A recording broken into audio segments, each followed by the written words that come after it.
Okay, I've come out here. This is the fourth attempt, believe it or not. This is the fourth fucking attempt to do this with sound. For some reason, the external microphone fucking doesn't work. So I'm going to take a hammer to it, and I'm just using the camera mic now.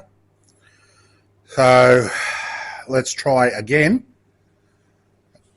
I thought I'd come out here and try and just give a bit of a rundown on this project. I've posted videos. You have to excuse me if I'm a little bit shaky or things look fucked up, but I'm new to this, so, just fucking deal with it. It's a new camera. I'm using the camera now instead of the GoPro. The GoPro can suck my balls because it's just a pain in the fucking ass. And I bought this camera. It's not an overly expensive one, but hopefully it'll do the job. If it gets to the stage where I want to do more complex videos, then I'll buy a decent camera. But, at the moment, I'm putting videos up for a grand total of 25 subscribers. So fucking, I'm not going to be overwhelmed with views and shit. So be that as it may. Anyway, this is the Naked V8. The donor motor was a 4-litre Leyland P76 motor, of which I have several outside. 4 litres, and I think it was 192 horsepower. Fucking my Hilux has got more power than that. So that's the block. That's the donor block. It's going to be a table, but it's not going to be one of the traditional types. It's going to go, I'm going to put it on this end, on the floor, and put a backing on here. And I'm going to paint all the inside here white and run an LED strip down the middle of it. Polish the cylinders so you can turn it on and the light will shine out through the cylinders. Should look pretty cool. And cover that end off as well, of course. I'm just trying to think of something to mount the glass on. I don't know yet. I'll see if I can work something out. I'm bound to find something in the amount of shit that I've got floating around outside there to do it.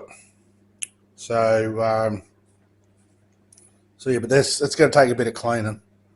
There's quite a few years of shitty old Leyland fucking oil and dirt fucking baked onto that bastard, so it's going to take a bit of cleaning. I'll deal with that when I finish this. So, this poor old motor, he copped the pizzling. Fucking, it's, well, look, look at that. There's supposed to be a cam lobe there. There's fucking nothing. That one there is worn to buggery. Some of the others are worn, but not too bad. They're not as bad as those back few. And when I stripped it, this timing chain was as loose as hell. It was stretched like buggery. So whoever owned this previous flogged the living piss out of it, and it was merciless. So that's the stand. I used that strut. I think it's out of a Land Cruiser. So I cleaned it up and repainted it and mounted on that stand that I made. That stand bottom is made out of springs, leaf springs. But as you can see, if I move here, it's a bit on the piss. And it's also not very sturdy. So I'm going to try and work out a way I can either get rid of the internals of that strut and have the spring there still, or secure it with chains and just make it look mechanical. I don't know yet. But I'll worry about that once I do all the top here. So, as you can see, like there's a lot of work just in what you see here. There's a lot of work. Like the pistons, I had to stick the pistons in and I machined them. Just took not even half a mil off them just to clean them up, make them look pretty. I drilled and tapped underneath in the gauging holes, actually where the oil holes are. So I already had holes there. I just had to drill them and run a 6 mil tap. Put grub screws in there so these lock up, and all of the caps off the rods, had to machine them so when I clamped them they'd clamp tight onto the crank. Same with these journals on the end here where I've got it mounted. I had to machine all those down so I could clamp it on the crank. So that's the flywheel. That's off a Ford, of a 4-litre Ford.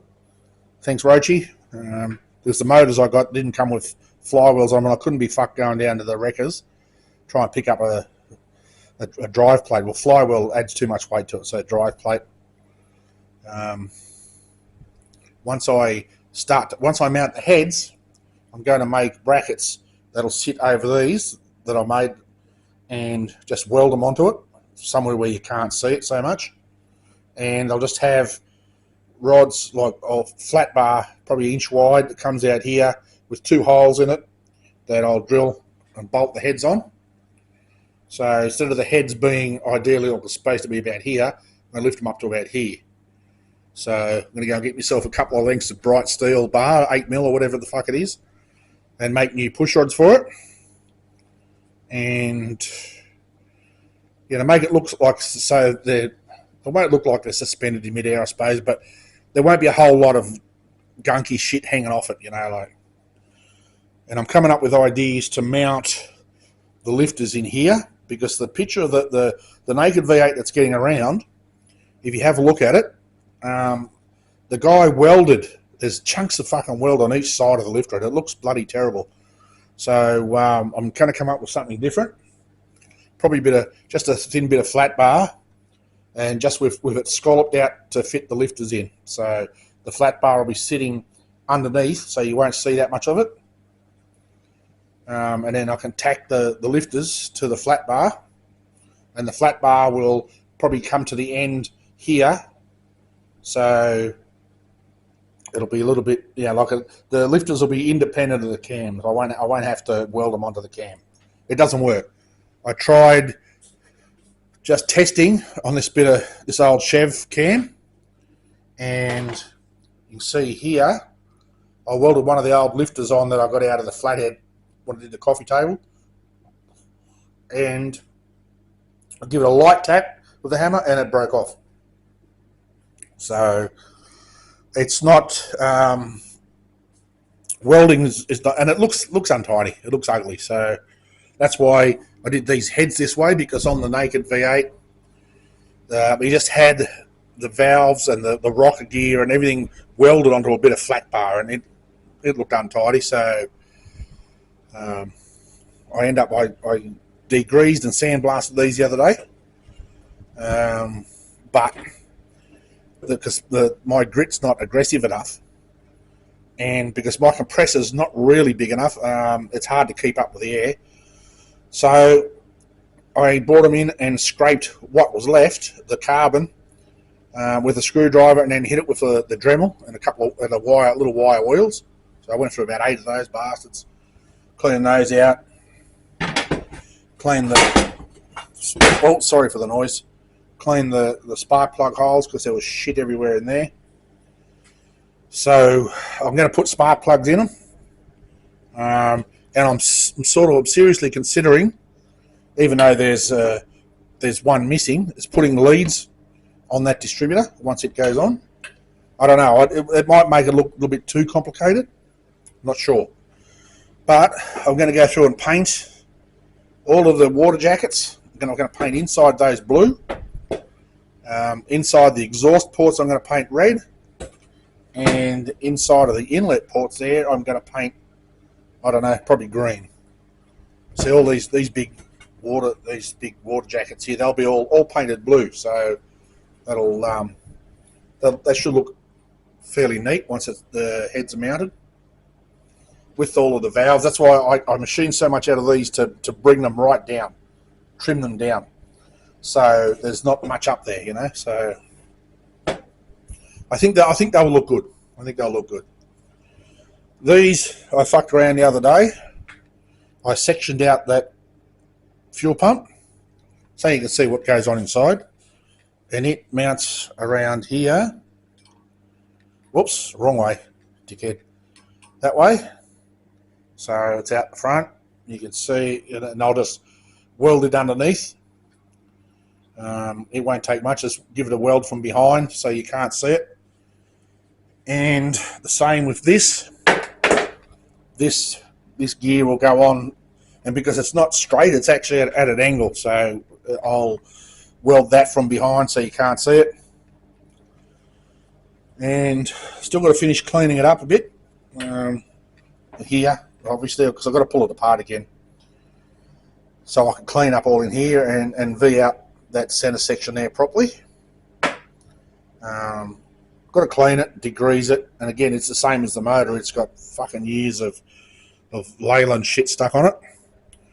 So I've got to pull it all out so I can paint the gears. I'm going to paint the gears, I've got no idea what colour, maybe red. And yeah, clean that up. So, and section that out as well. I've just got to cut that bracket off. It's sort of sticking in the way there. But that's where I'm at. I've got to clean all these up, all the valves. You have to excuse me if I sometimes, because I'm looking, but I'm not looking at the screen. I should be looking at the screen on the fucking camera, not where my hands are. Put those on. They only need the external springs. I don't need to put the inners. Obviously, the motor's never going to run again. I doubt it ran when it was fucking still in the car. So that's it. That's what I'm up to at the moment. It'll take a little while yet to finish, I'm guessing. Depends on how many days I'll get on it, because there's just so much fucking around doing other shit. You know, like I'm trying to organise a lot of things for my trip in May. Picking up the trailer, fitting the tow bar, issues with the wiring on the trailer, so I've got to get it sorted. Speaking of which, I did mention this in the last time I did a video. Inside the trailer, the lid, it had about 4 bits of electrical wire was the catch inside to stop the lid from falling right open. Seriously, why would you not put a bit of fucking chain in there? It's as cheap as fucking chips. So I went and got some decent chain from Home Hardware and fitted some chain to it. Take that fucking stupid, ugly looking thing out of there. Yeah, but anyway, that's my whinge for the day. So, you know, I'm up to about 12 minutes. Nobody wants to hear me fucking gabbling on for too long. So, and it's after lunchtime. I've been to the gym this morning. I'm hungry as fuck. I could eat the crutch out of a low-flying duck. So, I'm going to go and have some lunch. See if I can get this video off the camera without fucking things up and upload it. Take care, people, and I will talk to you real soon. Bye-bye.